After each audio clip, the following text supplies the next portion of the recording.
So hello everyone, welcome back to the channel. I hope you all are doing great.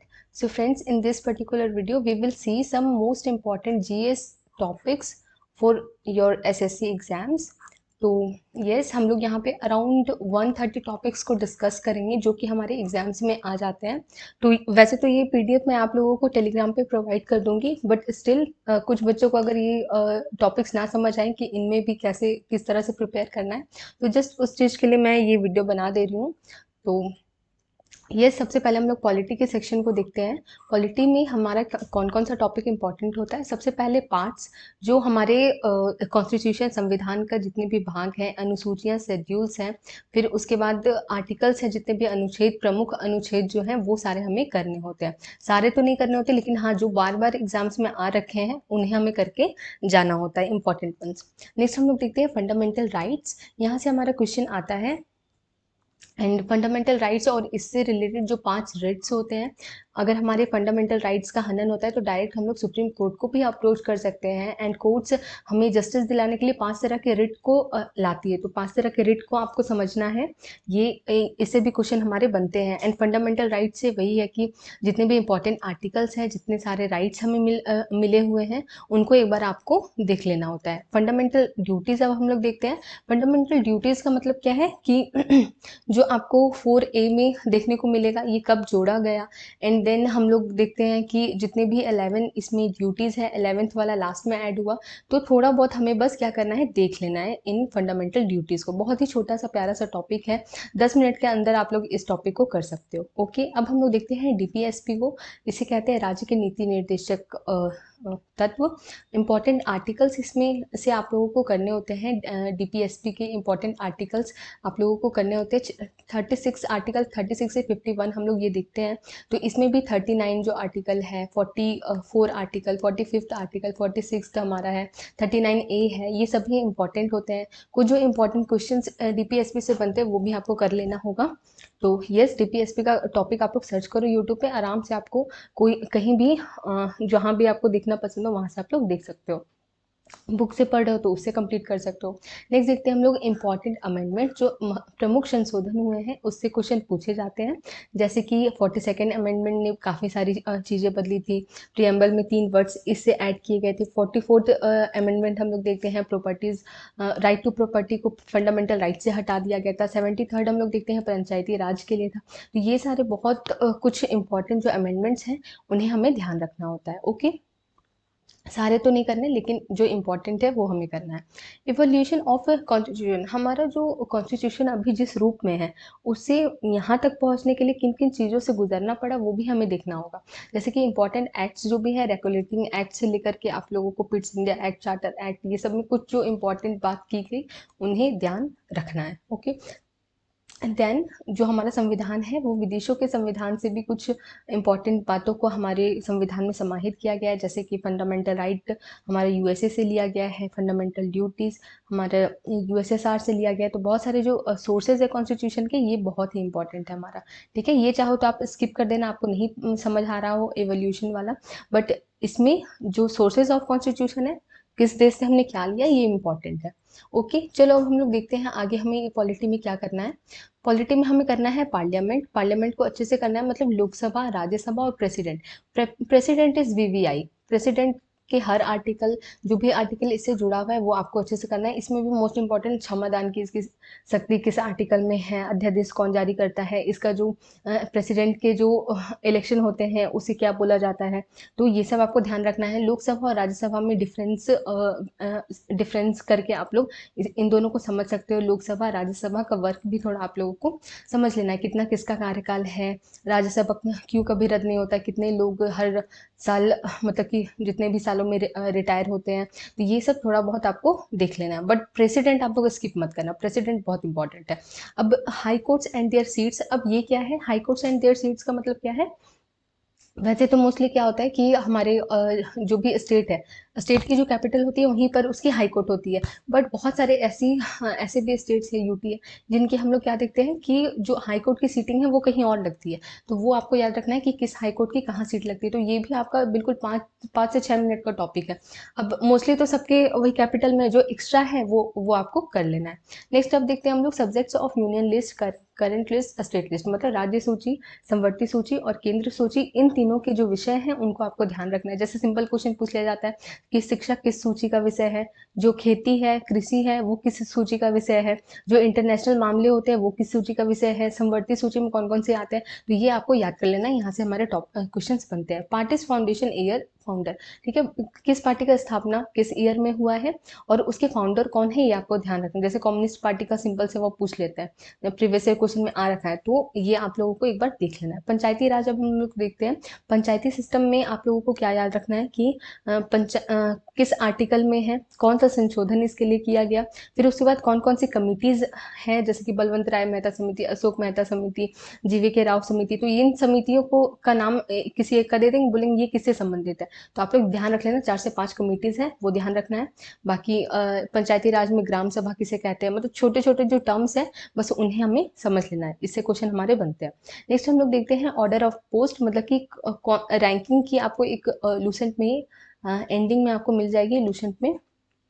Order of post मतलब जो ranking है वो दे दी जाएगी, जैसे first में हमारे प्रेसिडेंट आ गए, इस तरह करके आप लोगों को 4-5 एटलीस्ट याद कर लेना है, इससे भी हमारा क्वेश्चन बन जाता है। ये भी अगेन 5 मिनट का टॉपिक है, मतलब कि अगर आप लोग देखो तो कुछ टॉपिक है इसमें जो कि लेंथी है, जिन्हें आपको प्रॉपर ध्यान से पढ़ना होगा, जैसे कि प्रेसिडेंट हो गए, बाकी सब छोटे छोटे ड्यूरेशन के ही है। फिर हम लोग देखते हैं एज ऑफ रिटायरमेंट, रिटायरमेंट की एज कब होती है, ये पद से कब रिटायर होते हैं, तो ये क्वेश्चन हमारा पूछ लिया जाता है। फिर उसके बाद ओथ और रेजिग्नेशन टू होम, मतलब कौन शपथ दिलाता है इन्हें, या फिर कौन किसे ये त्यागपत्र देते हैं, इससे हमारा क्वेश्चन बन जाता है, तो ये इंपॉर्टेंट है। Time period of officials, time period of officials कहने का मतलब क्या है कि कितने सालों का कार्यकाल होता है। जैसे उन्होंने पूछे प्रेसिडेंट का कार्यकाल कितने साल का होता है, राज्यसभा के मेंबर का कार्यकाल कितने साल का होता है, तो इस तरह से क्वेश्चन बन जाता है। तो आप लोग अगर बुक से रीड कर रहे हो तो इन सभी टॉपिक्स पर ही ज़्यादा ध्यान रखना। वही कहा जाता है ना कि अगर आप लोग लूसेंट पढ़ने जाओगे तो मतलब कि आप एक महान ज्ञाता तो बन जाओगे, लेकिन एट द एंड आपको पता चलेगा कि आपने एग्जाम ओरिएंटेड पढ़ाई ही नहीं करी। तो एग्जाम ओरिएंटेड पढ़ाई करने के लिए क्या जरूरी है कि इन सभी टॉपिक्स पर जो भी इंपॉर्टेंट जो हमारे टॉपिक्स बनते हैं उन पर ही हमारा ज़्यादा ध्यान जाए, ठीक है। या फिर आप लोग सिंपली इन सभी टॉपिक को गूगल या सॉरी यूट्यूब पर सर्च करके आराम से पढ़ सकते हो। तो ये सारे पॉलिटी के मोस्ट इंपॉर्टेंट टॉपिक्स हैं। आगे बढ़ते हैं, अब हम लोग एंशियंट हिस्ट्री को देख लेते हैं। एंशियंट हिस्ट्री में सबसे पहले इंडस वैली सिविलाइजेशन, जिसे हम सिंधु घाटी सभ्यता, हड़प्पा सभ्यता कहते हैं। इसमें भी हमें क्या पढ़ना है, ये भी पढ़ने जाओगे तो बहुत ये अथाह सागर है, बट इसमें भी हमें क्या पढ़ना है, जो इंपॉर्टेंट साइट्स हैं वहाँ पर किन सभी चीज़ों के साक्ष्य मिले। जैसे पूछ लिया जाता है कि बताओ जुटे हुए खेत के साक्ष्य कहाँ से मिले हैं, कहाँ से की नृत्य करती हुई मूर्ति कहाँ से मिली है, ठीक है। तो इस तरह के क्वेश्चन जो एविडेंस वाले साक्ष्य कौन से कहाँ मिले ये आपको बताना होता है। फाउंडर किसने ढूंढा उस प्लेस को, जैसे कि पूछ लिया जाएगा कि मोहनजोदड़ो की खोज किसने की है, ये इस तरह के क्वेश्चन बन जाते हैं। इंपॉर्टेंट फैक्ट्स, जैसे कुछ इंपॉर्टेंट फैक्ट्स हो गए, डॉकयार्ड कहाँ पाया गया या फिर बंदरगाह कहाँ पाया गया, तो लोथल में पाया गया, ठीक है। चनहुद्रो से भी हमारा क्वेश्चन बनता है कि जो मनके बनाने का कारखाना है वो कहाँ है। तो ये सारे जो टॉपिक्स हैं वो मतलब कि फैक्ट्स हैं वो आपको कर लेना है। ओके नाउ फिर हमारा क्या है, वेदास। वेदास में क्या करना है, इंपॉर्टेंट फैक्ट्स ऑफ वेदास करना है। जैसे कि ऋग्वेद, चारों वेद के आप नाम याद कर लो, ठीक है। ऋग्वेद में क्या क्या स्पेशल चीजें दे रखी हैं वो, जैसे एक बार सिंपल सा क्वेश्चन पूछा गया था कि दशरागे के युद्ध के बारे में किसमें चर्चा की गई है, या फिर देवता, कुछ ऐसा क्वेश्चन था। मतलब इसका जो थर्ड मंडल है और 10th जो एक मंडल है, 10th मंडल है उसमें मतलब कि वर्णों की बात की गई है, 4 वर्ण की बात की गई है। तो ये सब जो इम्पोर्टेंट फैक्ट्स हैं, यजुर्वेद जो है वो गद्य और पद्य दोनों में है। उसके बाद एक क्वेश्चन हमारा बनता है सबसे प्राचीन वेद कौन सा है, तो ऋग्वेद हो जाएगा। सबसे हाल फिलहाल का वेद कौन सा है, अथर्ववेद हो जाएगा। तो ये सब जो कुछ इंपॉर्टेंट फैक्ट्स है ना वो आपको करना है, ठीक है। इसके जैसे सामवेद में क्या है आपका, अथर्ववेद में क्या है, यजुर्वेद में क्या है, ठीक है। इसके गाने वाले को, इसके उच्चारण करने वालों क्या कहते हैं, सामवेद के उच्चारण करने वाले को, फिर ऋग्वेद के उच्चारण करने वाले को क्या कहते हैं। ठीक है, तो ये सब कुछ इंपॉर्टेंट फैक्ट्स हैं, वो सब आपको याद करना है। अब ओल्ड नेम ऑफ रिवर्स, नदियों के जो पुराने नाम हैं उन्हें भी आप लोगों को देख लेना। जैसे रावी का परुष्णी कहा जाता था, अस्किनी, ये सब विपाशा, व्यास को कहा जाता था। तो ये वाला भी थोड़ा आप लोग देख लेना, क्वेश्चन आते हैं यहाँ से। अब दर्शन से क्वेश्चन आते हैं। दर्शन, 6 स्कूल्स ऑफ इंडियन फिलोसफी, इससे क्वेश्चन आते हैं। ये क्या है, सिंपल क्वेश्चन पूछ लिया जाएगा कि सांख्य दर्शन की स्थापना किसने करी बताओ, योग दर्शन की स्थापना किसने करी ये बताओ। तो ये सब जो टॉपिक्स है वो इम्पोर्टेंट, ये जो 6 है, 6 आपको क्या करना है, याद रखना है। इससे क्वेश्चन हमारा बन जाता है। आगे बढ़ते हैं अब हम लोग। इसमें ही अब क्या है हमारा, बुद्धिज्म, जैनिज्म है। बुद्धिज्म तो बहुत अच्छे से करना है, जैसे गौतम बुद्ध के बारे में, कैसे उनको ज्ञान की प्राप्ति हुई, कहाँ हुई, ठीक है, ये सारी बातें आपको याद रखनी है। बौद्ध संगति कहाँ हुई, एंड बौद्ध धर्म से रिलेटेड जो भी हमारे अदर फैक्ट्स हो जाते हैं, जैसे कि टेक्स्ट बुक कौन सा है, जैसे त्रिपिटक हो गया।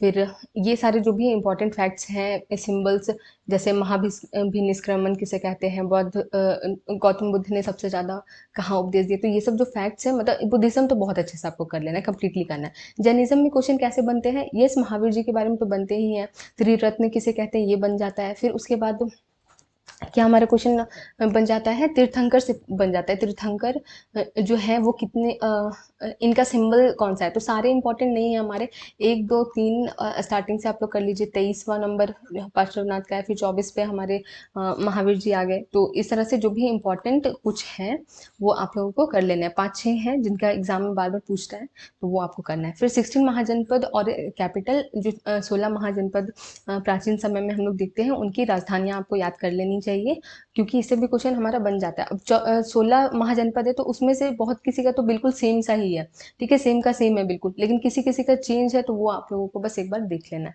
ओके, अब हम लोग देखते हैं डायनेस्टी एंड फाउंडर्स। जितने भी जब महाजनपद पीरियड स्टार्ट होता है, उसके बाद हम लोग देखते हैं बहुत सारी डायनेस्टी आ जाती है, ठीक है, बहुत सारे राजवंश ये सब आ जाते हैं। जैसे हर्यक डायनेस्टी, हम लोग हर्यक साम्राज्य, हर्यक वंश देखते हैं। फिर उसके बाद कुछ हमारे इसी तरह से चलते चलते मौर्य पीरियड आने से पहले तक बहुत सारे डायनेस्टी हम लोग देखते हैं। तो बस उसमें आपको क्या याद रखना है, डायनेस्टी और उसके फाउंडर को याद रखना है कि किसने उसकी स्थापना करी थी। ओके, अब हम लोग उसके बाद देखते हैं मौर्य और गुप्त एम्पायर। इसमें भी हमारा सबसे इंपॉर्टेंट क्या होता है, इसमें आप लोगों को सबसे ज्यादा किस पे ध्यान देना है, फाउंडर पर, किसने खोज करी। टाइटल्स, किसने कौन सा टाइटल लिया, जैसे कि महाराजा धीराज की उपाधि किसने ली थी। इस तरह का क्वेश्चन हमारा पूछ लिया जाता है। उसके बाद हम लोग देखते हैं, ओके, उसके बाद हम लोग देखते हैं फॉरेन ट्रैवलर। इससे क्वेश्चन बन जाता है, जैसे फाहियान किसके काल में आया था, मेगास्थनीज किसके काल में आए थे। इस तरह के क्वेश्चन भी हमारे इंपॉर्टेंट हो जाते हैं। उसके बाद हम लोग देखते हैं यहाँ पे, तो ये मौर्य, गुप्त, ये सारे क्वेश्चन हैं। फिर उसके बाद इन पर ही आपको ध्यान रखना है। संगम काल का बिल्कुल ओवरव्यू आपको रख लेना है, मतलब कि संगम काल का आप क्या करोगे, ओवरव्यू रख लोगे, इन सेंस कि क्वेश्चन क्या पूछ लिया जाएगा कि चेर, चोल, पांडे, इनका संबंध किस काल से है। तो सिंपल से आप लोग देख लेना कि संगम काल में क्या क्या चीजें हुई थी। कुछ ज्यादा नहीं है, बस एक पैरे का आप लोगों का पूरा नोट्स बन जाएगा अगर बनाना चाहो तो, नहीं तो फिर आप पोल्यूशन में आराम से देख सकते हो। उसके बाद साउथ डायनेस्टी, ये थोड़ा सा कर लेना आप लोग, क्योंकि यहाँ से क्वेश्चन को टफ बनाने के लिए यहाँ से क्वेश्चन पूछा जाता है। तो इंपॉर्टेंट किंग्स जो हुए हैं, उन्होंने जो भी टाइटल लिए हैं, उनके जो भी इंपॉर्टेंट वर्क हुए हैं, टेम्पल्स जो उनके द्वारा बनाए गए, ये वाला पार्ट। फिर उसके बाद books and authors of ancient period. Ancient period का जो बुक्स एंड ऑथर्स हैं वो भी आपको करने हैं, जैसे कि मालविकाग्निमित्र किसने लिखा, रघुवंशम किसने लिखा, बुचरित की रचना किसने करी। तो हर पीरियड में एंशियंट, मिडिवल, मॉडर्न, सबके जो बुक्स एंड ऑथर्स हैं, दोज आर इंपॉर्टेंट। नेक्स्ट हम लोग देखते हैं पाला, प्रतिहारा, राष्ट्रकूट। ये ट्रिपटाइट स्ट्रगल चल रहा था, त्रिपक्षीय संघर्ष किनके बीच था, ये क्वेश्चन बार बार पूछता है। तो अब ये जब क्वेश्चन पूछता है, तो थोड़ा थोड़ा हम लोग इसका भी नॉलेज रखेंगे। पालाज के मतलब पाल वंश के संस्थापक कौन थे, प्रतिहार के कौन थे, राष्ट्रकूट के थे कौन थे। मतलब बस एक ट्रिपटाइट स्ट्रगल बोल करके ही आपका लूसेंट का एक पेज है इंग्लिश वाले लूसेंट में, तो उससे आप लोग एक बारी बस पढ़ लेना, कुछ ज़्यादा इसमें भी नहीं है। ओके, आगे हम लोग बढ़ते हैं मिडिवल हिस्ट्री पर।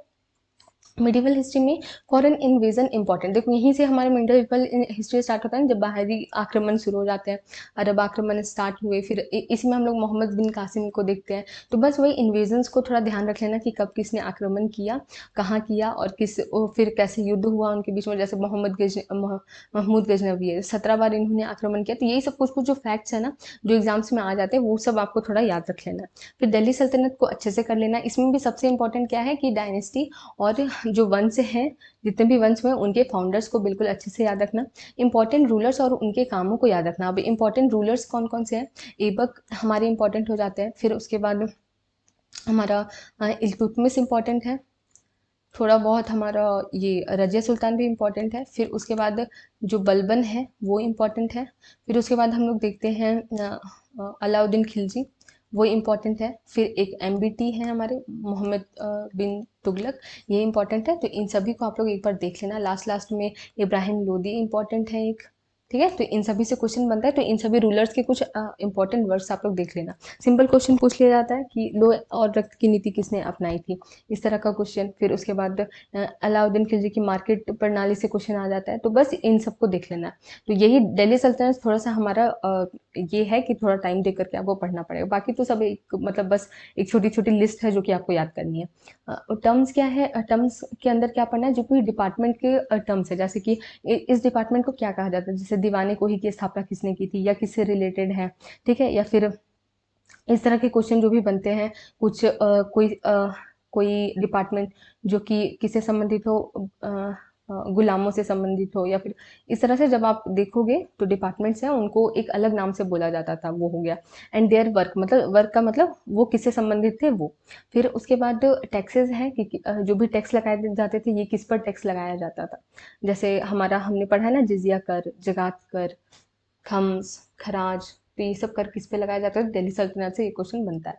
फिर उसके बाद मुगल डायनेस्टी से इंपॉर्टेंट फैक्ट्स ऑफ बादशाह। अब यहाँ पे बादशाह क्या है, बाबर, हुमायूं, अकबर, जहांगीर, शाहजहां, औरंगजेब, इन इन सभी के थोड़े इंपॉर्टेंट कार्य हम लोगों को देख लेने हैं। अकबर के 9 रत्न को एक बार देख लीजिएगा, क्योंकि इससे क्वेश्चन हमारा बनता है। ऐसे नॉर्मल क्वेश्चन दे दिया जाएगा, इनमें से कौन 9 रत्नों में से एक नहीं है, तो ये वाला क्वेश्चन। फिर उसके बाद इंपॉर्टेंट बैटल्स एंड ईयर्स, जितनी भी लड़ाइयाँ लड़ी गई उनकी ईयर के साथ तो आपको याद रखना है। किन के बीच में लड़ी गई ये याद रख लोगे तो और भी अच्छा।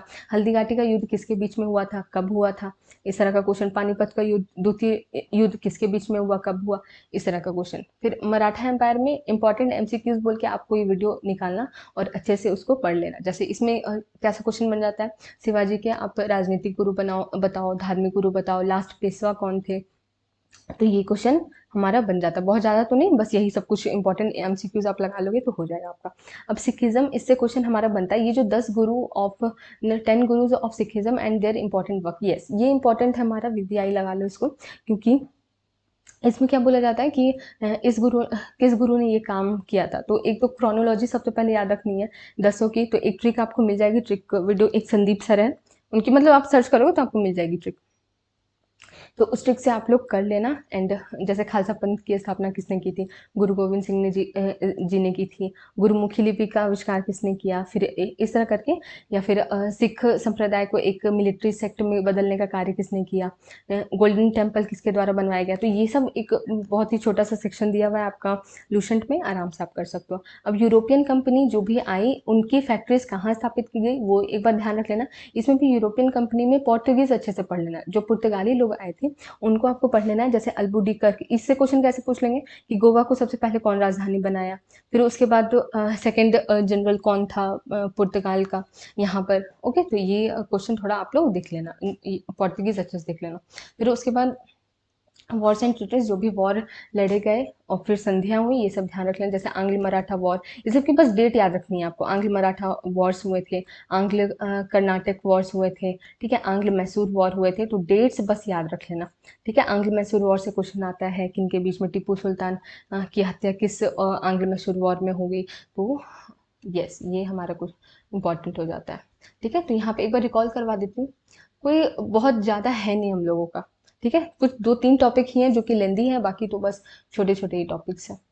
आगे बढ़ते हैं अब हम लोग मॉडर्न हिस्ट्री के टॉपिक्स देखते हैं हम लोग। लैंड रेवेन्यू सिस्टम सबसे पहले आपको करना है, जिसमें कि 3 सिस्टम हम लोग देखते हैं, स्थायी बंदोबस्त, जमींदारी, सॉरी स्थायी बंदोबस्त, उसके बाद महलवारी, रैयतवाड़ी। किसने स्टार्ट किया, कहाँ स्टार्ट किया एंड किसके साथ वो किया जाता था, वो याद रखना है।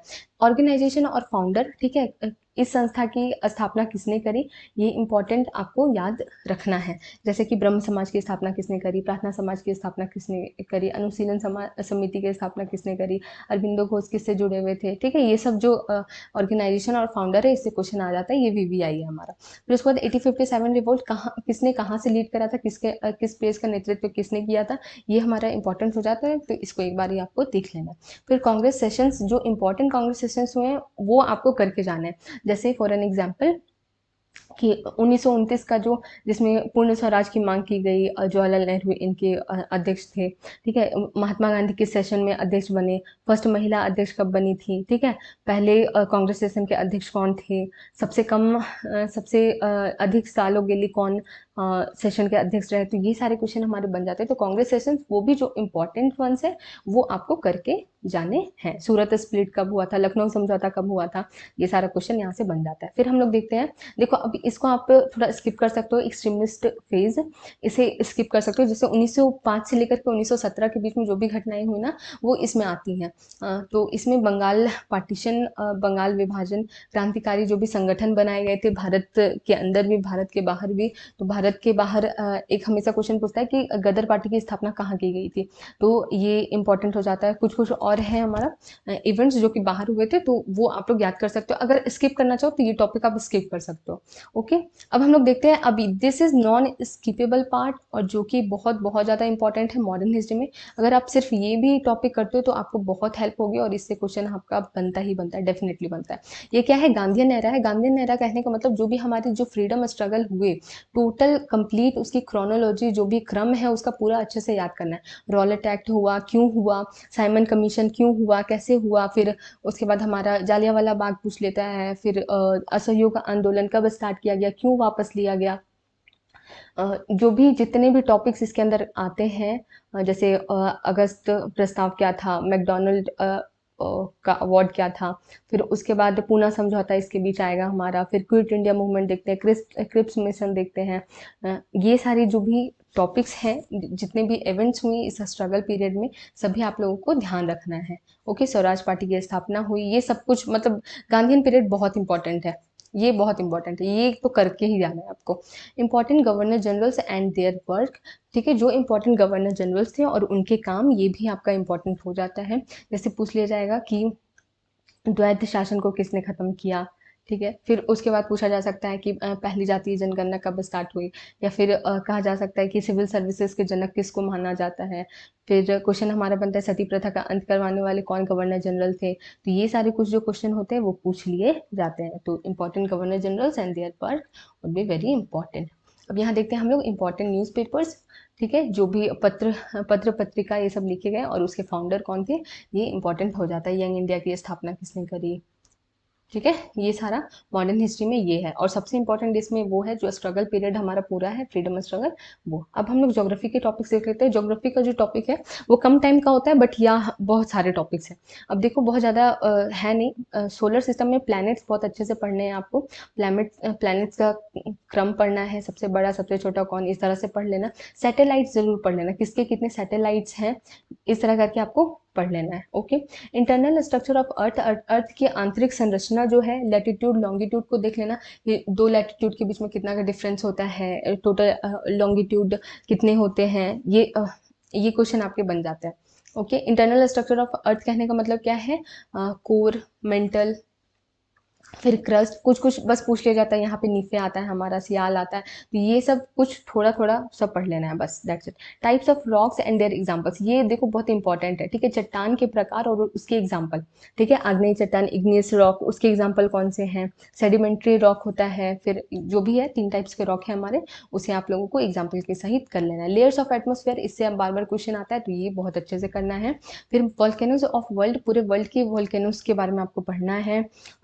कोटोपैक्सी कहाँ की है, मतलब बहुत ज़्यादा तो नहीं है, 10 ऐसे निकलेंगे जो कि आपको याद करना है। ग्रासलैंड का नेम आपको याद रखना है, जैसे कि पंपास कहाँ का है, ठीक है। फिर उसके बाद प्रियरी कहाँ के घास के मैदानों को कहते हैं, तो ये क्वेश्चन बन जाता है। वही 5-6 है इंपॉर्टेंट कुछ। अब उसके बाद mountains of India, mountains of India, इसके हाईएस्ट पीक्स आपको याद रखने हैं, और हिमालयाज के बारे में थोड़ा पढ़ लेना। हाईएस्ट पीक बोले तो कैसे याद रखना है, जैसे कि जो भी है, जैसे माउंट एवरेस्ट है, माउंट एवरेस्ट सबसे ऊंची चोटी है। तो इस तरह से जितने भी इम्पोर्टेंट माउंटेन्स है सबकी चोटी का कुछ नाम रखा गया। जैसे गुरु शिखर एक इम्पोर्टेंट पीक है। तो ये आप लोगों को highest peak mountains of India, इसे थोड़ा याद रख लेना है कि ये माउंटेन कहाँ पर है, उसकी हाईएस्ट पीक कौन सी है। हिमालयस को थोड़ा अच्छे से पढ़ लेना है। पासेस, पासेस कहने का मतलब क्या है, दर्रे, ठीक है। जो माउंटेन्स के बीच में जो जाने का रास्ता एक बन जाता है उसे क्या कहते हैं हम, जाने की जो खाली जगह होती है उसे दर्रा कहते हैं। और दर्रा आपको अच्छे से पढ़ लेना है, कौन सा दर्रा कहाँ पर है। इससे क्वेश्चन आपका डेफिनेटली आता है, ये अच्छे से याद करना है। सॉइल, टाइप्स ऑफ सॉइल आपको देख लेना है, और किस सॉइल में किस तरह की खेती की जाती है वो आपको अच्छे से समझ लेना है, ठीक है। काली मृदा सबसे ज़्यादा इसमें इंपॉर्टेंट है। उसके बाद रबी, खरीफ और जायद क्रॉप्स और उसके एग्जांपल्स, ये इंपॉर्टेंट है। रिवर्स, इसका ओरिजिन उद्गम कहाँ से हुआ, इसकी सहायक नदी कहाँ है। सिटी बिसाइड रिवर, इस नदी के किनारे कौन सी सिटी है। वाटर चैनल्स मतलब जो भी इंडिया के हैं वो आपको याद कर लेना। मतलब रिवर्स बहुत इंपॉर्टेंट है, बार बार इससे क्वेश्चन आता है, बार बार। ओके।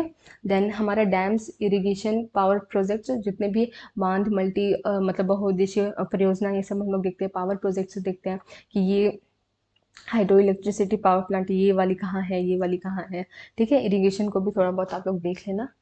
इरिगेशन में ही हमारा झूम खेती एक आ जाता है। झूम खेती को क्या कहा जाता है इस जगह में, इस तरह का क्वेश्चन पूछ लिया जाता है। तो बस थोड़ा सा ओवरव्यू ले लेना है। डैम्स तो बहुत अच्छे से याद करने ही है आपको। फिर एयरपोर्ट्स या हवाई अड्डा कहाँ है ये याद करना है। सी पोर्ट्स, ये जो बंदरगाह है वो कहाँ है, ये क्वेश्चन पूछ लिया जाता है। Neighbouring countries, boundaries, national symbols, अब ये भी बहुत इंपॉर्टेंट है, इसे बार बार क्वेश्चन रिपीट हुआ है एमटीएस के भी, ये में और सीजीएल के भी एग्जाम्स में रिपीट होते रहता है। जैसे कि सबसे ज़्यादा बाउंड्री किसके साथ लगती है। अब ये पूछा गया था कि बताओ नेपाल की बाउंड्री भारत के किस स्टेट के साथ नहीं लगती है। तो आपको जब पता होगा कि किसके साथ लगती है तभी तो आप बताओगे। तो नेबरिंग कंट्रीज एक बार आपको अच्छे से पढ़ लेना है। ओके, उनके जो नेशनल सिंबल्स हैं, ठीक है, वो भी थोड़ा याद कर लेना होता है। सबसे ज़्यादा ये बाउंड्रीज वाला इंपॉर्टेंट है। नेक्स्ट, नेशनल पार्क आपको करना है, टाइगर रिजर्व करना है, वाइल्ड लाइफ सेंचुरीज करनी है। जो मोस्ट प्रोमिनेंट है, जो एग्जाम में बार बार रिपीट होता है, आप सर्च करोगे यूट्यूब पर आपको कोई भी वीडियो मिल जाएगी अच्छी सी। रवि स्टडी IQ GK की भी होगी एक, तो उससे भी आप लोग कर सकते हो, या फिर जहाँ से आपको कन्वीनियंट लगे आप कर लेना। Projects for different animals with year, projects of different animals, जैसे कि प्रोजेक्ट टाइगर कब चलाया गया, कौन सा साल था वो। प्रोजेक्ट एलिफेंट कब चलाया गया, वो वाला। अब कलर रेवोल्यूशन, येलो क्रांति किससे संबंधित है, ठीक है, तो ये वाला कर लेना। ग्रीन रेवोल्यूशन एक बार देख लेना, इसे HYV सीट से पूछ लेता है कि कब इसको लाया गया था। ग्रीन रेवोल्यूशन के बारे में बस थोड़ा बहुत पढ़ लेना, एक वीडियो आप सर्च करोगे 5 से 6 मिनट की मिल जाएगी, उसको बस ध्यान से देख लेना, दैट्स द थिंग। और कलर रेवोल्यूशन तो आराम से याद हो जाता है हमें। मिनरल्स इन इंडिया, जो मिनरल्स इन इंडिया है, खनिज, कौन सी खनिज कहाँ पाई जाती है, वो वाला कर लेना। और एग्रीकल्चर इन इंडिया, जैसे कि मसालों, गोल्ड की सबसे ज़्यादा कहाँ उगाई जाती है, या फिर राइस के लिए सबसे टॉप स्टेट कौन सा है, ये हमारा क्वेश्चन बन जाता है। Industries, establishment and countries who help, ठीक है। तो स्टील इंडस्ट्री हमने मॉक में भी डिस्कस करा था कि भिलाई स्टील पावर प्लांट में किस कंट्री ने हेल्प किया था, तो ये क्वेश्चन हमारा बन जाता है। दुर्गापुर स्टील प्लांट में किसने हेल्प करा था, यूएसएस। मतलब ये वाला टॉपिक तो हमारा क्वेश्चन बनता ही बनता है। तो ये ज्योग्राफी में भले देखने में टॉपिक्स ज़्यादा हमारे लग रहे हैं, बट हाँ आपको ज़्यादा टाइम नहीं लगेगा, बस कंसिस्टेंट होकर कर लेना अच्छे से। That's the thing. आगे बढ़ते हैं। इकोनॉमिक्स, अब छोटे छोटे हमारे बच गए हैं। 5 ईयर्स प्लान, मैंने सोचा कि मैं देखो ये लिस्ट तो प्रोवाइड कर ही दूंगी टेलीग्राम पे, बट अगेन फिर भी समझ उसमें से इम्पोर्टेंट निकाल करके पढ़ पाना, दैट्स बिग थिंग। तो मैंने सोचा कि एक बार एक्सप्लेन कर दूं। कुछ बच्चे क्या है कि फ्रेशर्स है बिल्कुल, कुछ तो चलो रिपीटर है, उन्हें समझ आता है ये चीज़ कि क्या क्या पढ़ना है, क्या इंपॉर्टेंट, क्या एग्जाम में पूछा जा रहा है। But there are many students जो कि अभी फ्रेशर्स हैं, तो उनको बस एक प्रॉपर गाइडलाइन थोड़ी मिल जाए, बस इसलिए मैं एक्सप्लेन कर रही हूँ। इफ़ यू फील कि हाँ मैं खुद से क्लियर कर लूँगा कि क्या मुझे पढ़ना है क्या नहीं पढ़ना है इसमें से भी, तो आप बिल्कुल इस वीडियो को स्किप कर सकते हो। PDF आपको टेलीग्राम पे मिल जाएगी। ओके, अब देखते हैं हम लोग। इकोनॉमिक्स में 5 ईयर प्लान से क्वेश्चन आता है। किस 5 ईयर प्लान में क्या किया गया, नाबार्ड की स्थापना वाला क्वेश्चन इंपॉर्टेंट हो जाता है। फिर इस तरह के कुछ कुछ जो इंपॉर्टेंट काम किए गए वो आप लोगों को 5 ईयर प्लान में देख लेना होता है। फिर 2011 का जो सेंसस है इसे अच्छे से आप लोग देख लेना, इससे क्वेश्चन हमारा बनता है। चाइल्ड सेक्स रेशियो से क्वेश्चन बना है, फीमेल सेक्स रेशियो से बना है। फिर उसके बाद साक्षरता दर से बन जाता है। फिर उसके बाद ट्राइब्स कहाँ कितने पाए जाते हैं, 10 की वृद्धि कितनी हुई है।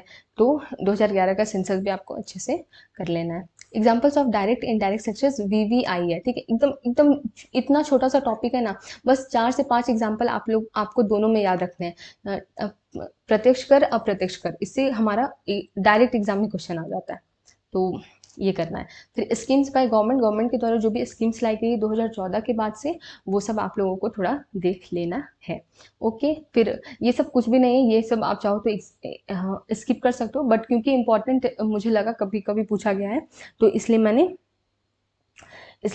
बहुत ज़्यादा इस पर जोर मैं नहीं दे रही, लेकिन फिर भी मैंने रख दिया कि मनरेगा क्या था, ठीक है, कभी इसे लाया गया ये देख लेना। एलपीजी क्या था इकोनॉमिक्स में, वो प्राइवेटाइजेशन, ग्लोबलाइजेशन, इसका कॉन्सेप्ट किसने दिया था, बस थोड़ा सा। जब आप इकोनॉमिक्स खोल करके बैठोगे ना, मान लो आप बुक से पढ़ते हो, जब खोल कर बैठोगे तो एलपीजी के बारे में बहुत कुछ दे रखा होगा, लेकिन बहुत ज़्यादा आपको नहीं पढ़ना है, थोड़ा बहुत बस बहुत ओवरव्यू ले लेना। Types of economy, types of unemployment, ठीक है। तो इकोनॉमी के जो भी टाइप्स होते हैं हमारे, कैपिटलिस्ट, कम्युनिस्ट, तो ये 2-3 जो भी हैं हमारे, वो बस एक बार ध्यान ले आना। फिर टाइप्स ऑफ अनएम्प्लॉयमेंट, बेरोजगारी जो है उसका प्रकार पूछा जाता है। छुपी हुई बेरोजगारी किसे कहते हैं, इस तरह का क्वेश्चन बन जाता है, तो ये भी आप लोग टॉपिक पढ़ सकते हो। देखो, अब कोई सब्जेक्ट आपको नहीं पसंद है तो उसको आप आराम से करना, मतलब कि स्किप कर सकते हो, कोई उसमें दिक्कत नहीं है। प्रीवियस ईयर क्वेश्चंस भी अगर आप कर रहे हो तो आपको वो हेल्पफुल रहेगा। बाकी अगर आप पढ़ते हो तो बहुत बच्चे क्या करते हैं कि मान लो उन्होंने पढ़ना स्टार्ट करा, ठीक है, अब हिस्ट्री उन्होंने खोला, एंशिएंट हिस्ट्री में पूरी मतलब पढ़ने लगते हैं, वो सब कुछ याद करने लगते हैं, तो वैसा आपको नहीं करना है। अब जितना ज़्यादा आप अपने माइंड में फील कर दोगे ना, उतनी कम चीज़ें समझ आने लगेंगी आपको एग्जाम ओरिएंटेड पढ़ना है, जिससे कि आप लोगों को लास्ट में रिवीजन का भी टाइम बचे और अच्छे से आप लोग कर पाओ। Okay, banking terminologies, nationalisation of banking terminologies क्या क्या होगी, जैसे फिजिकल डेफिसिट पूछ लिया गया, रेपो रेट क्या होता है, रिवर्स रेपो रेट क्या होता है, ये सब आपको, इन्फ्लेशन क्या होता है, स्टैग्नेशन क्या होता है, ये सब थोड़ा बहुत आपको कॉन्सेप्ट आपको समझ लेना है। फिर नेशनलाइजेशन ऑफ बैंक कब हुआ था, और बैंक की थोड़ी हिस्ट्री, एसबीआई का पहले नाम क्या था, तो थोड़ा बहुत कर लेना है। आरबीआई, हिल्टन कमीशन, ऑस्बर्न स्मिथ, ये सब थोड़ा बहुत आपको देख लेना है। टाइप्स ऑफ कर्व्स, अब ये क्वेश्चन पूछा जाता है इकोनॉमी का डिस्ट्रीब्यूशन का कर्व कौन सा है, तो लॉरेंज कर्व और ये सब कुछ कर्व्स होते हैं, इकोनॉमिक कर्व्स, तो उसे आप लोग देख लेना। बहुत ही छोटी सी वीडियो कोई मिल जाएगी आपको, 2-3 से 4 कुछ हैं कर्व्स हमारे, वो याद कर लेना। मिंट्स इन इंडिया, मतलब कि भारत में जो नोट मतलब जो टकसाल बोलते हैं, जहाँ पे पैसों की छपाई होती है, तो वो कहाँ कहाँ है, ठीक है, देवास और ये सब जो भी जिन जगहों पर है, तो ज़्यादा तो है नहीं, 4 ही है लगता है। तो मिंट्स कंफर्म अभी रिकॉल नहीं हो पा रहा मुझे, लेकिन हाँ, मिंट्स इन इंडिया, ये आप लोग एक बार देख लेना। करेंसी नोट्स की कलर पूछ ली जाती है कि मेजेंटा कलर की कौन सी है, कौन सी ग्रीन वाली, मतलब कि 500 नोट का कलर कौन सा है, तो ये भी आप लोग पढ़ लेना। अब बताओ, ये दोनों टॉपिक्स में कुछ है। टाइप्स ऑफ कर्व्स हमने देखा, तो ये कुछ भी है, अगर आप 5-5 मिनट भी दोगे और याद करने में भी 5 मिनट दोगे, तो आराम से तुरंत ही आपको याद आ जाएगा, ठीक है। कुछ जो ऐसी चीज़ें जैसे स्कीम्स ऑफ बाय गवर्नमेंट, अब ये याद करने में आपको पसीने छूटेंगे, क्योंकि ये इसमें से स्किल इंडिया मूवमेंट और कुछ कुछ जो भी इंपॉर्टेंट है वो याद करने में टाइम लगेगा। 5 ईयर प्लान में भी समझ के पढ़ोगे तो कम टाइम लगेगा, ठीक है। 2011 सेंसस याद करने में आपको टाइम लगेगा, लेकिन कुछ कुछ ऐसे टॉपिक्स है जो बस 5 मिनट के हैं। सेक्टर्स ऑफ इकोनॉमी, अब प्राथमिक क्षेत्रक, द्वितीय क्षेत्रक, तृतीय क्षेत्रक बोला जाता है ना, कृषि आ जाएगी इसमें। फिर उसके बाद मैन्युफैक्चर का काम जो होता है सेकंड में आ जाता है, जो भी हम सर्विसेज प्रोवाइड करवाते हैं वो थर्ड सेक्टर में आ जाता है। बस थोड़ा बहुत ध्यान रख लेना है। वो नॉर्मल पूछ लेंगे ऐसे कि कोई फैक्ट्री चलाई जा रही है, रबड़ की फैक्ट्री है, तो बताओ वो किस इकोनॉमिक सेक्टर में आएगी, तो सेकंड में आएगी, क्योंकि हम मैन्युफैक्चर कर रहे हैं उसमें। तो बस जनरल कॉन्सेप्ट। अब केमिस्ट्री में हम लोग देख लेते हैं केमिकल कंपाउंड्स। अब साइंस की एक किसी स्टूडेंट ने बोली थी कि साइंस की अलग से बनाने के लिए, तो मैं ये बना रही थी, तो इसमें ही सब कुछ इंक्लूड कर दिया मैंने, अलग से मैं नहीं बना रही हूँ, तो ठीक है।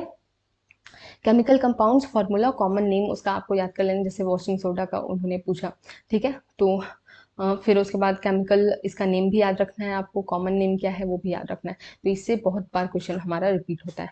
अब देखो, कौन सा एसिड किस में पाया जाता है, जैसे विनेगर में कौन सा एसिड होता है, ठीक है, इमली में कौन सा एसिड होता है, एंट के काटने पर कौन सा एसिड होता है, तो ये आपसे क्वेश्चन पूछ लिया जाता है। एसिड, बेसिस, सॉल्ट, आपका 10th में एक चैप्टर है, ठीक है। हमारा ये जो MTS है वो 10th लेवल का एग्जाम है, तो आप आराम से क्या कर सकते हो कि वो चैप्टर आप आराम से पढ़ सकते हो, उससे भी आप रिवाइज करना चाहो कर सकते हो, बाकी उससे बाहर हमारा नहीं जाएगा। Acid, basis, salt, okay. Next अब हम लोग देखते हैं इसी में आपका पीएच मान थोड़ा आता है, तो पीएच मान ये सब भी आप लोग थोड़ा देख लेना, ब्लड का कितना होता है, पानी का कितना होता है, थोड़ा बहुत, ठीक है। अब एलॉय से क्वेश्चन आता है, बहुत इंपॉर्टेंट है, ब्रास किसका एलॉय, एलॉय का मतलब क्या हुआ, मिश्र धातु, ठीक है। दो धातुओं को मिला करके जो तीसरी धातु हमारी बन रही है वो मिश्र धातु कहलाती है, तो यहाँ से क्वेश्चन हमारा बन जाता है, ये याद कर लेना है आपको।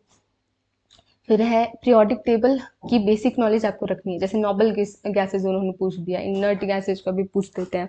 फिर उसके बाद नॉर्मल बस पीरियोडिक टेबल को ध्यान रख लेना है, एल्कली कौन से होते हैं, एल्कलाइन कौन से होते हैं, ठीक है। उतना नहीं भी तो नोबल गैसेज याद कर लेना, और यस जनरल नॉलेज बस रखना, किसने दिया था, जो मॉडर्न वाला है वो पीरियोडिक टेबल किसने दिया। अब डाल्टन थ्योरी, इसे एक बार समझ लेना है, इलेक्ट्रॉन प्रोटॉन न्यूट्रॉन ये सब का बेसिक फैक्ट्स या बेसिक कॉन्सेप्ट आप लोगों को समझ लेना है।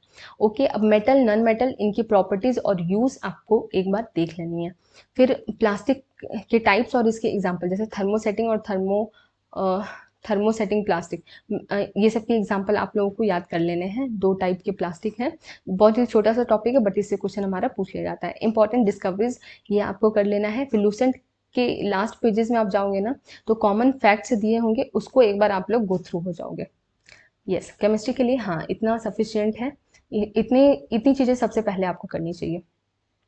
अब देखते हैं हम लोग फिजिक्स का देख लेते हैं। SI units, conversion of energy, different equipment energy transform, इसका कहने का मतलब है जैसे कि मैकेनिकल से इलेक्ट्रिकल एनर्जी में कौन बदलता है, ठीक है, इलेक्ट्रिकल से मैकेनिकल एनर्जी में कौन बदलता है, इलेक्ट्रिकल एनर्जी को साउंड एनर्जी में कौन बदलता है, इस तरह का क्वेश्चन हमारा पूछ लिया जाता है। इसलिए ये कन्वर्सेशन ऑफ एनर्जी कौन से इक्विपमेंट कैसे करता है वो देख लेना है। मोशन के टाइप्स हम लोगों को देख लेने हैं, ठीक है, गति के टाइप देख लेना है, ऑसिलेटरी मोशन, पीरियोडिक मोशन, ये सारे। फ्रिक्शन और इसके टाइप्स कुछ नहीं है, बहुत छोटा सा कॉन्सेप्ट है फ्रिक्शन का, और इसके टाइप्स कुछ आपको समझ लेना है।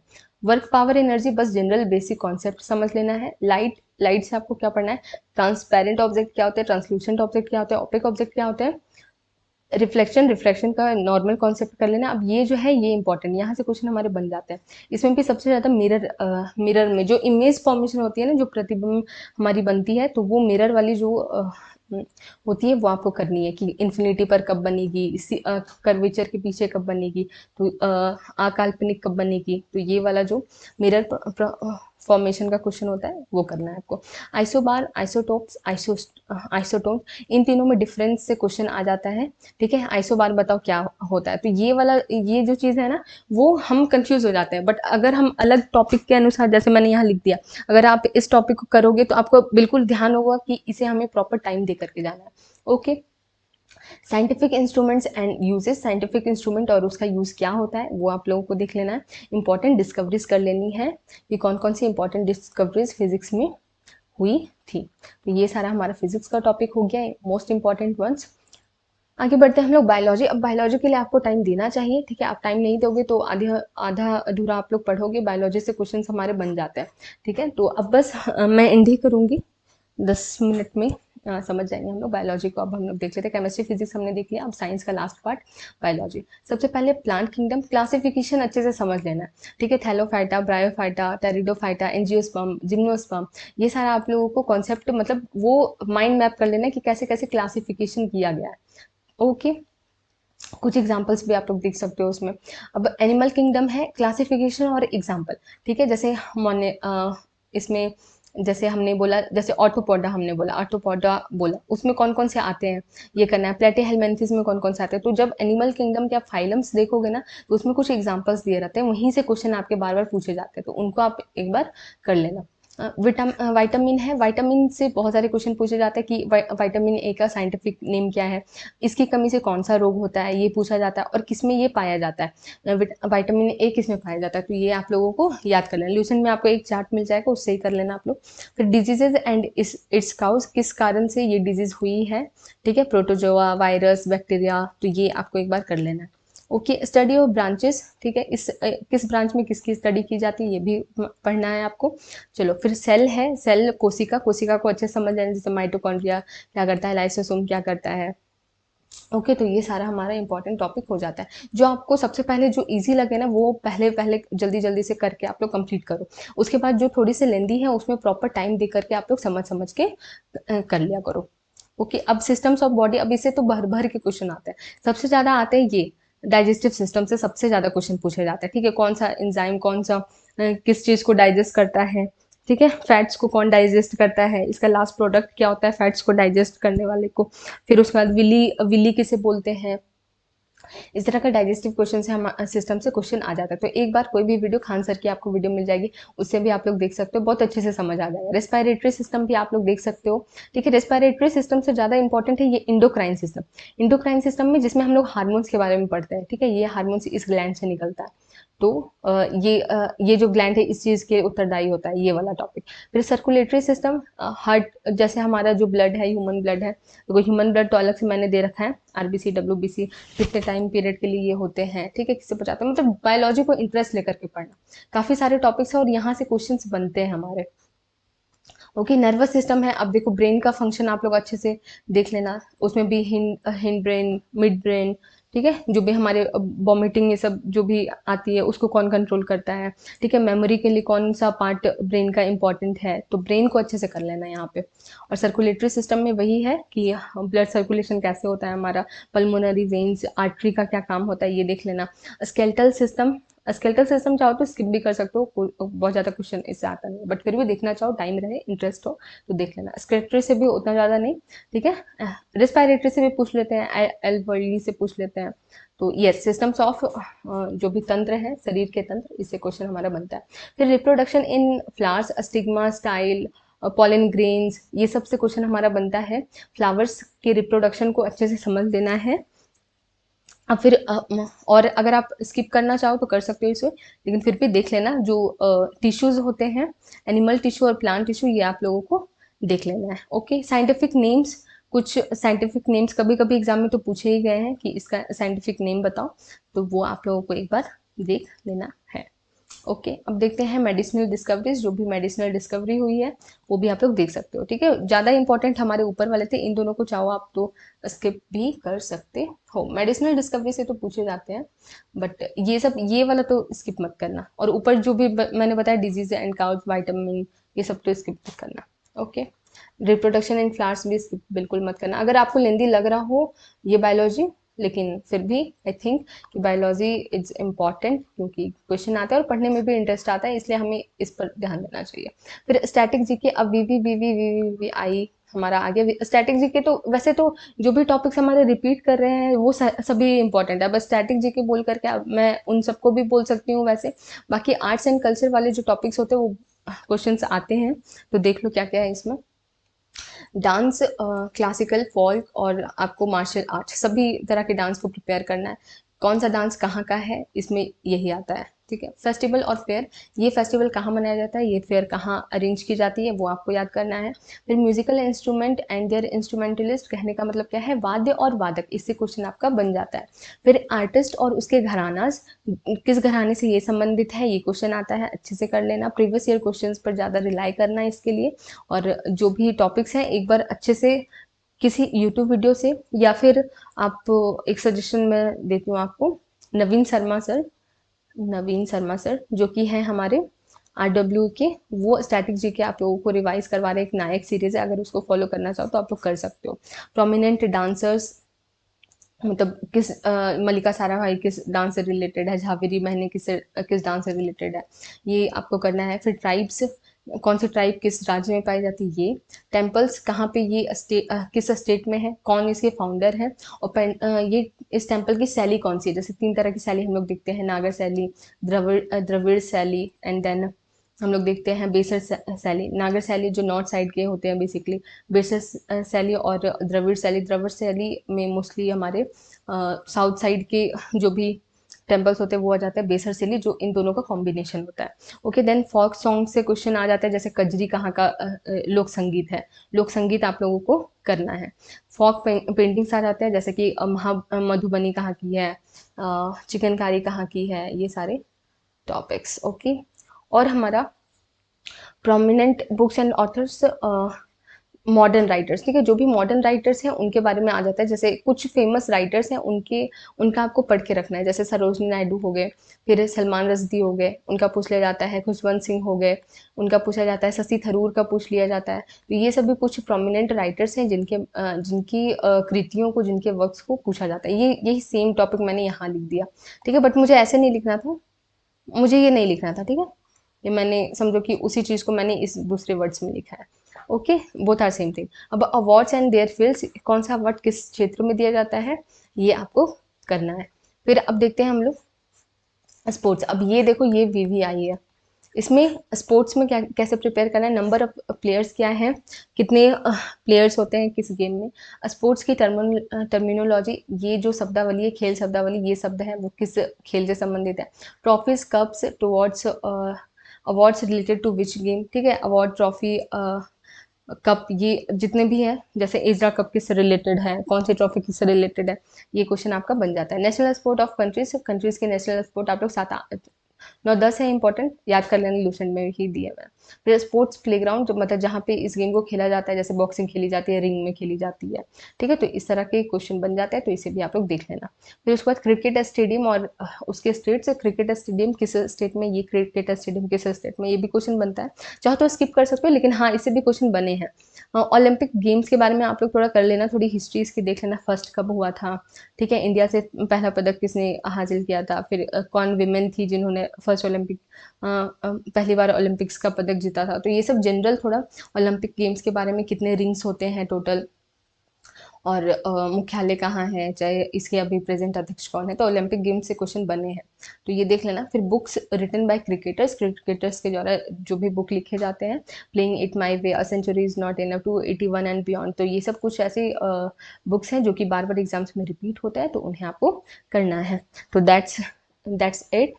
I don't know that's it और नॉट। यस, यहाँ पे बस एक कंप्यूटर का छोटा सा प्यारा सा सेक्शन है, क्योंकि इससे भी क्वेश्चंस आते हैं, तो वैसे तो बहुत ज़्यादा हम लोग एंटिसिपेट इसमें नहीं कर सकते, इसमें बहुत सारी चीज़ें हैं पढ़ने को, बट स्टिल क्वेश्चंस ज़्यादातर कहाँ से रिपीट हुए वो मैं बता देती हूँ आप लोगों को। आउटपुट और इनपुट डिवाइसेस के जो भी एग्जाम्पल्स हैं वो आपको करके रखने हैं, ठीक है, जैसे स्कैनर किसका एग्जाम्पल है, प्रिंटर किसका एग्जाम्पल है, माउस किसका एग्जाम्पल है, जॉयस्टिक किसका एग्जाम्पल है, ये सारी चीज़ें। Technology use in different generation, ठीक है, different generation, first generation, second generation, third, fourth, fifth generation, सभी जनरेशन में कौन सी टेक्नोलॉजी का इस्तेमाल किया गया है, कहाँ विकम का इस्तेमाल किया गया है, कहाँ पे माइक्रो प्रोसेसर का इस्तेमाल किया गया है, तो इससे क्वेश्चन हमारे बनते हैं, तो ये कर लेना। और फुल फॉर्म से भी क्वेश्चन हमारे बन जाते हैं, ठीक है, जैसे उन्होंने पूछ दिया बेसिक का फुल फॉर्म आप बताओ, ओके, तो जस्ट नॉर्मल क्वेश्चन यहाँ पे पूछे जाते हैं। तो यस, हमने सभी सब्जेक्ट्स की हमने देख लिया कि कौन कौन से टॉपिक्स मोस्ट रिपीटेड हैं, ठीक है। तो अगर आप लोग बिल्कुल कंफ्यूज हो रहे हो कि किस टॉपिक को करें, क्या पूरी बुक पढ़नी है, तो नहीं, बिल्कुल पूरी बुक हमें लूसेंट, तो कोई भी बंदा चाहे कि पूरी लूसेंट हम पढ़ लें और मतलब 3 4 बार बहुत अच्छे से हम रिवाइज भी कर ले, तो दैट्स नॉट पॉसिबल। और अभी तो इतने कम टाइम बचे हुए हैं आपके एग्जाम्स में, तो अभी आपको क्या करना है कि जो भी इंपॉर्टेंट टॉपिक्स यहाँ पे मेंशन्ड है, सबसे पहले आप वो करने की कोशिश करो। आप प्रीवियस ईयर क्वेश्चंस जब बनाओगे, ठीक है, तब आपको अगर कुछ और टॉपिक्स भी मिले जो कि बार बार रिपीट हो रहे हैं, that also you can include in this topic list, ठीक है। बाकी मेरे हिसाब से ये सारे इंपॉर्टेंट, सबसे ज़्यादा इंपॉर्टेंट टॉपिक्स हैं। So that's it. मैंने कोशिश करी कि ज़्यादा से ज़्यादा मैं इसे सिंप्लीफाई करके आपको बता सकूँ। If you found this video helpful, तो येस, इसे प्लीज़ लाइक कर देना, एंड या अपने फ्रेंड्स के साथ शेयर कर देना, ताकि उनको भी हेल्प मिले। And that's all for today. तो यस, फिर मिलते हैं किसी और वीडियो में। एंड यस, आपको ये टेलीग्राम ग्रुप में मिल जाएगा, टेलीग्राम ग्रुप की लिंक मैं आपको कमेंट सेक्शन में दे दूंगी। अगर कोई आपको डाउट होता है इसके रिगार्डिंग, तो you feel free to ask me in the comment section में आप लोग पूछ लेना, मैं अच्छे से आपको रिप्लाई कर दूंगी।